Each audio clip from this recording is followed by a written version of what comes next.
Petroleum मसनूआत की कीमतों में इजाफे की खबर ज़ेरे गर्दिश है, जिसकी वजह से फैसलाबाद में पेट्रोल पंप वालों ने पेट्रोल देना बंद कर दिया।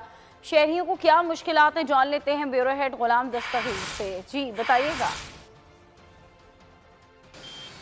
जी बिल्कुल, पेट्रोलियम मसनूआत की कीमतों में इजाफे की खबर जो है वायरल हुई है, जिसके बाद शहर के जो बेशतर पेट्रोल पंप्स हैं, जिसमें जो सत्याना रोड पर, जड़ावाला रोड पर वाक़ हैं, जंग रोड पर वाक़ हैं, उनकी जानब से सप्लाई जो है सार्फिन को बंद कर दी गई है।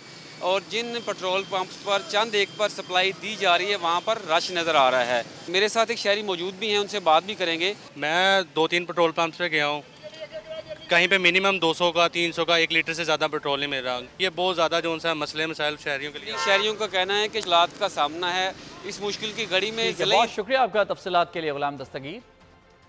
और कराची के इलाके मलीर मेमन गोट में 3 साला बच्चा खुले मैन होल में गिरकर जाँ बहक हो गया।